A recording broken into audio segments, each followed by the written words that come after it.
kita berdoa.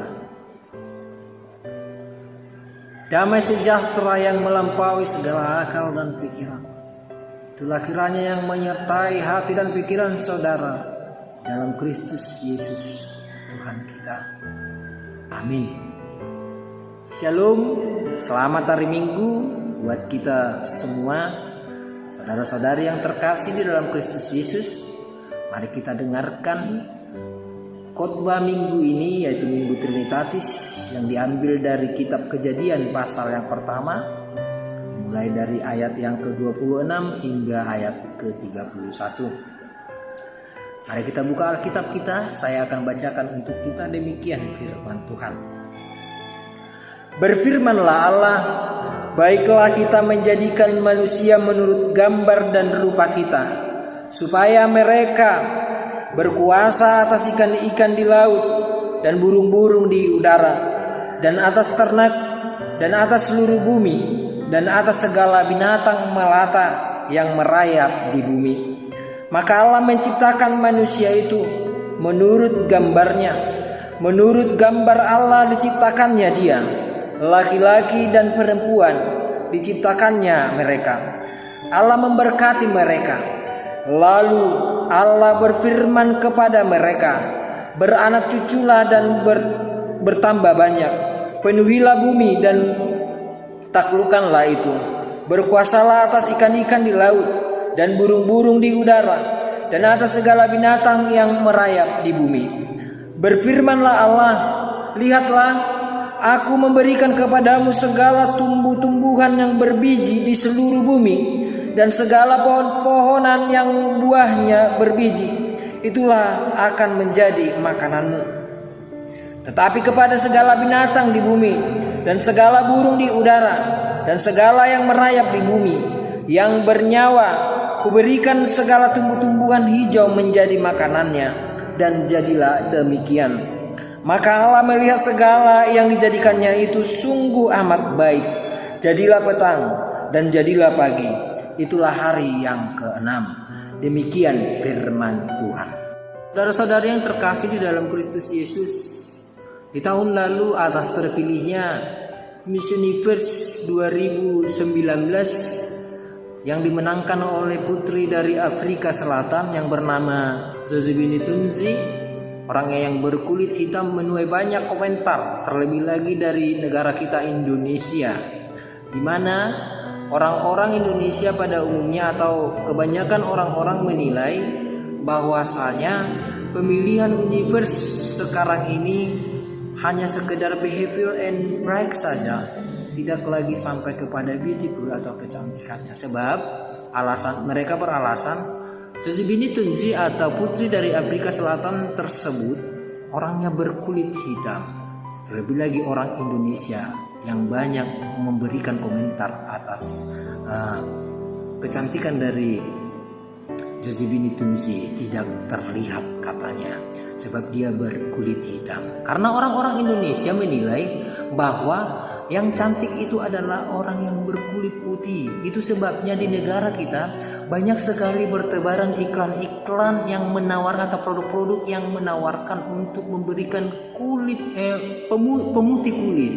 Jarang kita lihat ada iklan yang memberikan atau menawarkan untuk menghitamkan kulit. Oleh karena itu sangat laris produk-produk pemutih kulit di negara kita. Itulah penilaian dari negara kita terhadap kecantikan. Tapi kalau di Eropa, mungkin di Amerika berbeda lagi ya. Kalau orang-orang Eropa itu lebih suka berkulit gelap. Oleh sebab itu banyak kita jumpai mereka menyediakan ruangan ultraviolet atau sering kita lihat mereka kalau bertamasya datang ke Indonesia berjemur di panas-panasan untuk membuat kulit mereka menjadi hitam. Dan penilaian mereka cantik itu adalah yang berwarna gelap, berbeda dengan negara Indonesia. Begitulah setiap daerah mempunyai penilaian yang berbeda terhadap kecantikan. Yang ingin saya katakan melalui hal tersebut bahwasanya kebanyakan orang-orang mencari nilai dirinya dari orang-orang sekitarnya. Makanya nggak heran kalau kita menjadi produk dari orang-orang di sekitar kita. Contohnya, kalau merokok dibilang laki, kalau nggak merokok dibilang banci. Makanya banyak orang merokok sekarang. Terlebih lagi kita jumpai anak-anak remaja, naposo yang masih sekolah SMP atau SMA atau bahkan sampai kuliah, itu sudah banyak yang merokok supaya dibilang laki. Begitu juga kalau pacaran, enggak gonta-ganti pacaran itu katanya enggak ganteng, enggak cantik.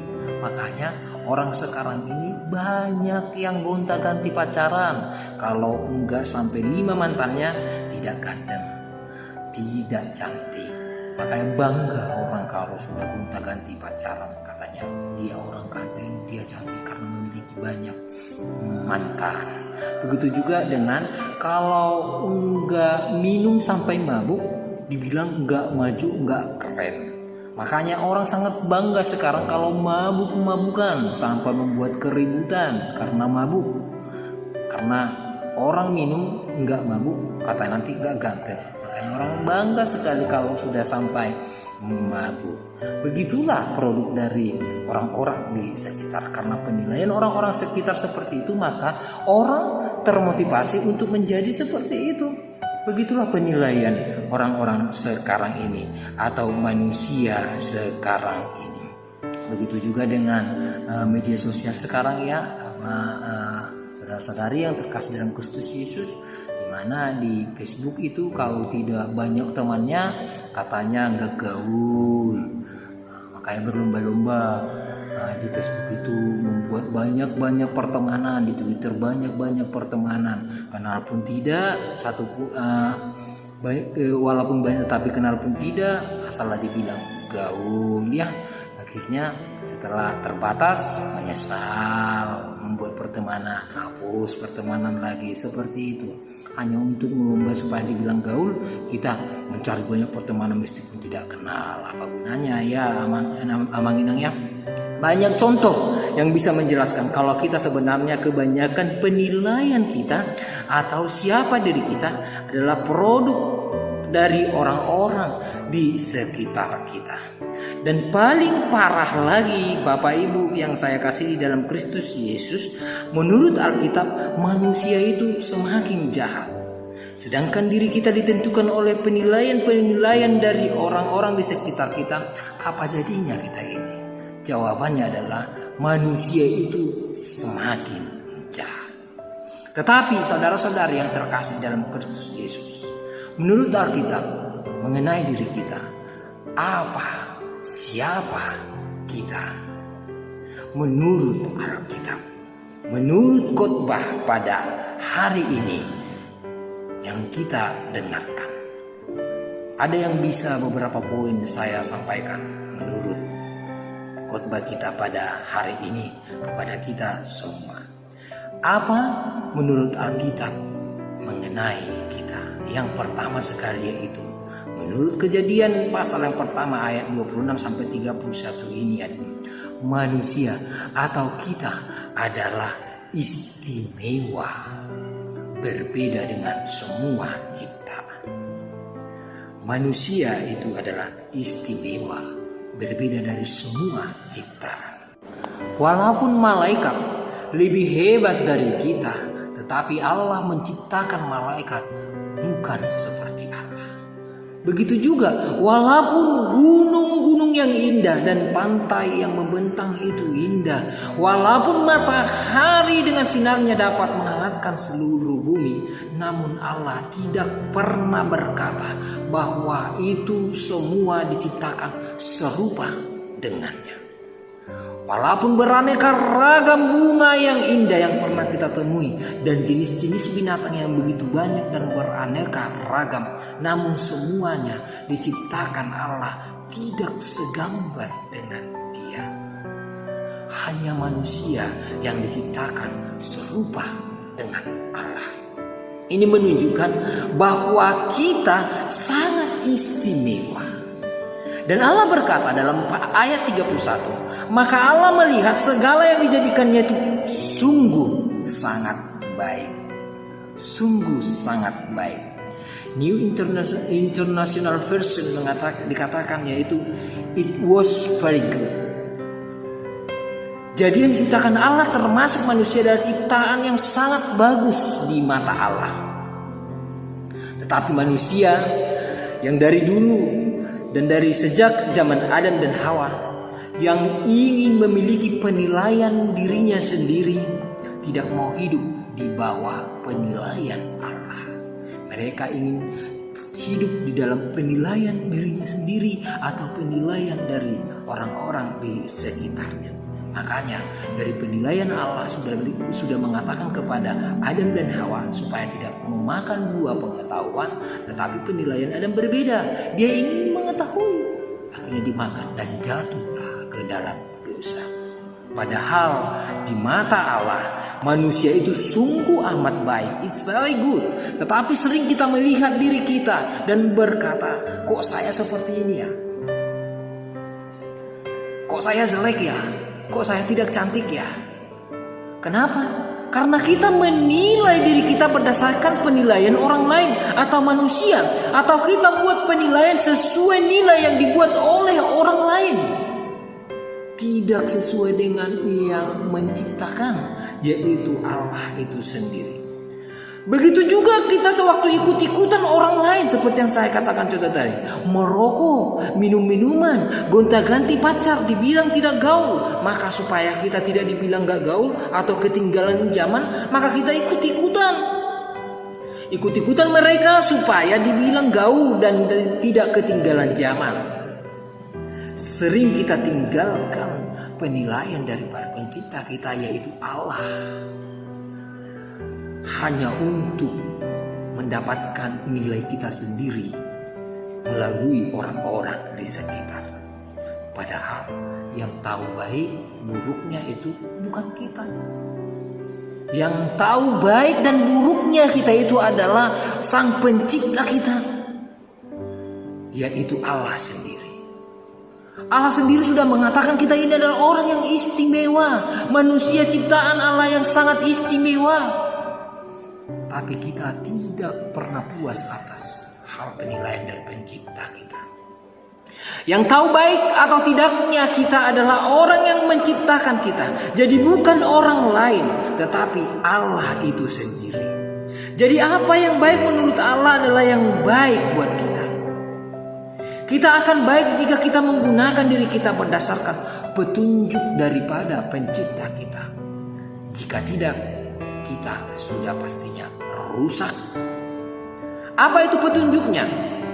Hidup menurut atau seturut yang ditunjukkan buku penuntun, yaitu Alkitab atau firman Tuhan atau Bibil yang harus kita baca selalu setiap hari. Itulah petunjuk hidup kita. Alkitab mengatakan bahwa kita itu it's very good. Bila kita keriting, bila kita rambut lurus, semuanya itu very good, kata Tuhan, kata firman Tuhan. Jika kulitnya hitam, jika kulitnya putih, atau lain sebagainya, melalui warna kulit nasi, kita itu very good. Jika matanya sipit, matanya belok, it's very good sama Tuhan. Itu istimewa sama Tuhan. Jika kita orangnya pendek, tinggi, semuanya itu istimewa di hadapan Tuhan. Semuanya bagus di hadapan Tuhan. Dan lain-lainnya. It's very good. Jadi katakanlah pada diri kita, pada diri sendiri. Mari kita berkaca, katakan kepada I am very good. Itulah yang pertama sekali yang bisa kita ambil dari teks khotbah kita ini. Bahwasanya apa menurut Allah, kita yang diciptakannya ini, yaitu manusia yang segambar dengan dia adalah orang yang paling ciptaan Tuhan yang paling istimewa. Berikutnya, apa menurut Alkitab mengenai kita manusia ciptaan Allah yang sangat istimewa ini?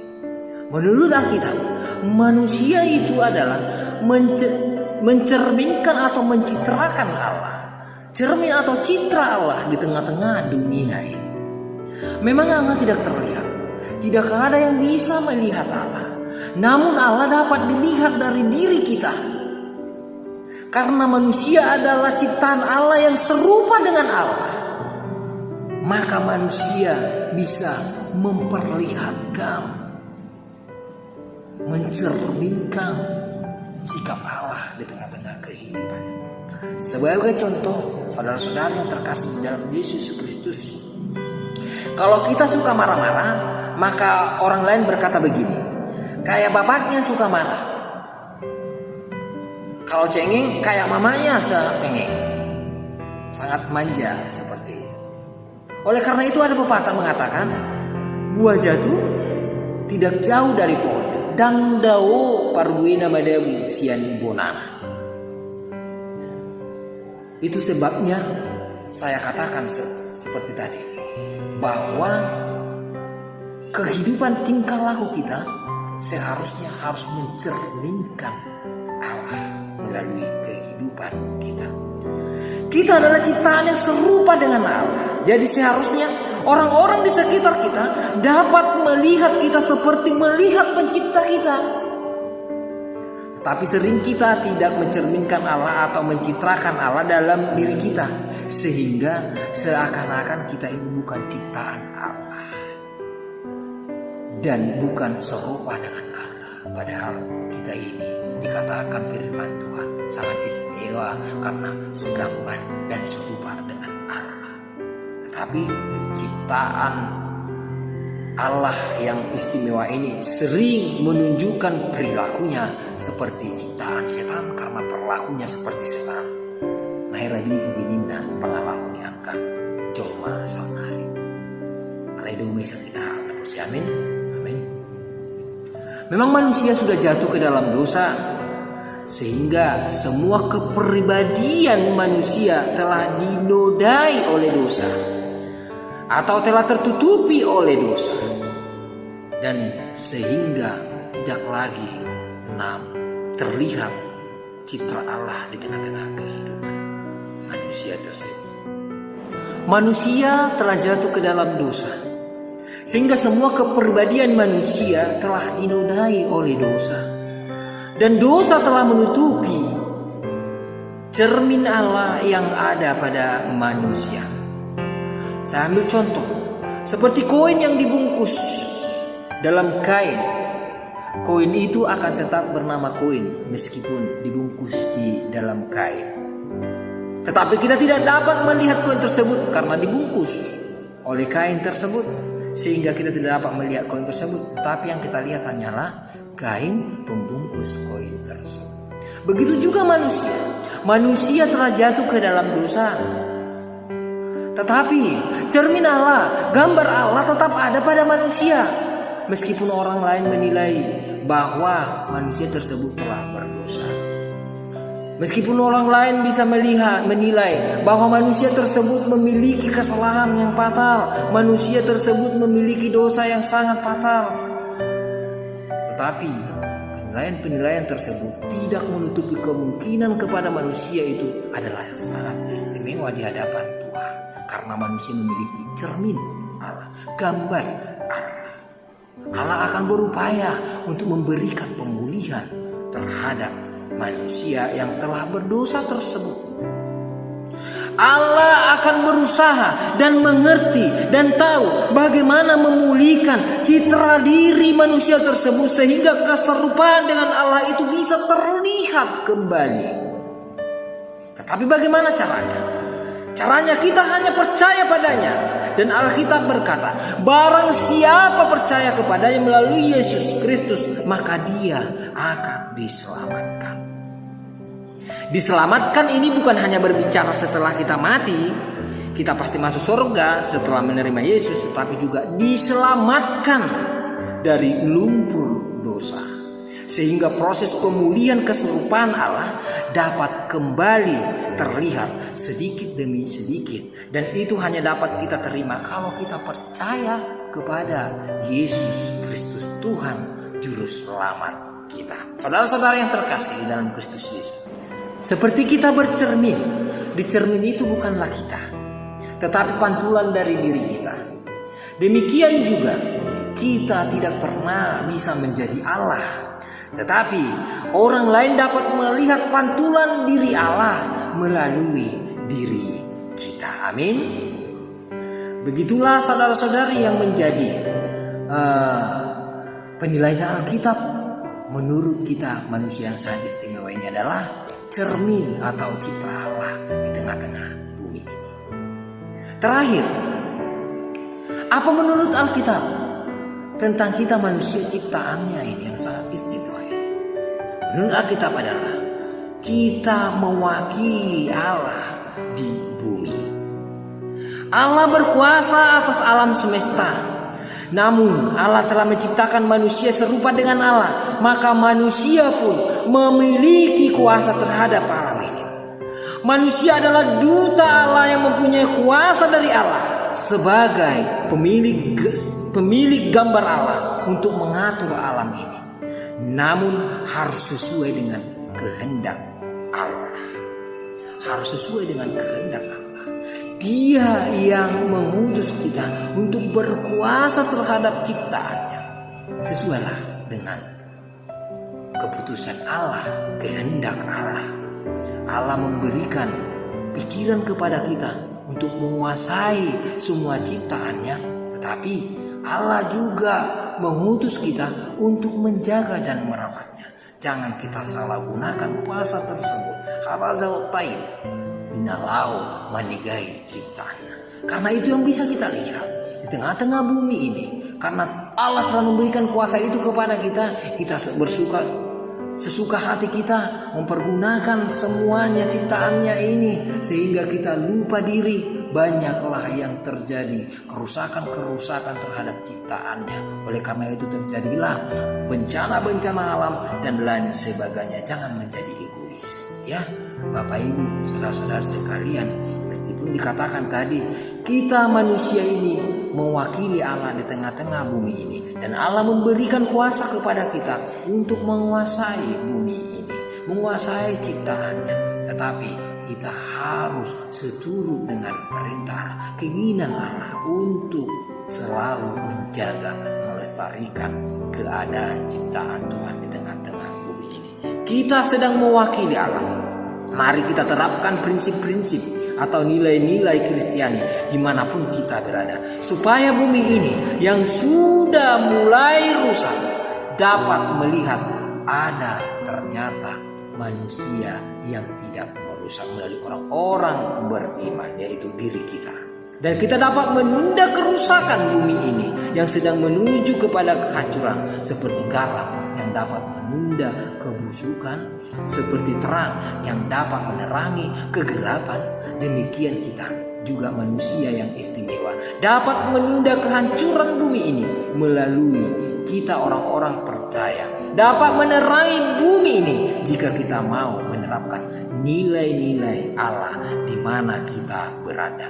Untuk menutup khotbah ini, saudara-saudara yang terkasih, mari kita ingat kembali, yaitu perjalanan cerita Paulus ketika dia bernama Saulus si pembunuh hingga menjadi Paulus yang beriman. Itulah kuasa iman yang mengubah kehidupan orang-orang yang percaya. Dalam tulisan Paulus, siapa yang ada di dalam Kristus, ia adalah ciptaan baru. Yang lama sudah berlalu, sesungguhnya yang baru sudah datang. Paulus, orang Kristen itu sendiri, tidak sama dengan Saulus si pembunuh. Allah sudah mengintervensi dengan pengampunannya, dengan belas kasihannya. Mari kita terima Yesus dalam hati kita sebagai Tuhan dan Juru Selamat kita. Maka kita akan diubahkan, dipulihkan citra diri kita, dan akan dijadikan Tuhan sebagai pengubah orang lain menjadi seperti semula, yaitu serupa dan segambar dengan Allah. Melalui diri kita, kemuliaan Allah akan dinyatakan di tengah-tengah bumi ini. Selamat hari Minggu. Tuhan Yesus memberkati. Shalom. Amin. Kita berdoa. Terima kasih Tuhan buat kasih setiamu yang selalu kami rasakan. Dan saat ini Engkau selalu kami rasakan dalam kehidupan kami, melawat kehidupan kami, menjauhkan kami dari segala mara bahaya, hingga Engkau perbolehkan bersekutu dengan firman. Firman-Mu yang telah kami dengarkan ya Bapa, menyapa kami, menyapa kehidupan rohani kami, mengingatkan kami kembali ya Bapa, bahwa kami adalah ciptaan-Mu yang sangat istimewa, yang sangat sempurna di hadapan-Mu Bapa. Engkau berikan kuasa terhadap segala ciptaan-Mu yang lain. Oleh karena itu kami sangat bersyukur kiranya citra-Mu tetap berada di dalam kehidupan kami. Kiranya kami dapat mencerminkan melalui kehidupan kami, mencerminkan keberadaan dalam kehidupan kami. Bapa di surga, firman-Mu menjadi kekuatan bagi kami ya Bapa untuk menjalani kehidupan kami sehari-hari. Kami serahkan seluruh kehidupan kami ini ke tangan pengasihan-Mu, supaya Engkau yang mempunyai kami, supaya Engkau melawat kami, supaya Engkau yang berkuasa atas kami. Kiranya kehendak-Mu yang jadi di dalam kehidupan kami. Bapa di surga, terima doa permohonan kami dan sempurnakan hanya dalam Yesus Kristus kami berdoa dan mengucap syukur. Amin.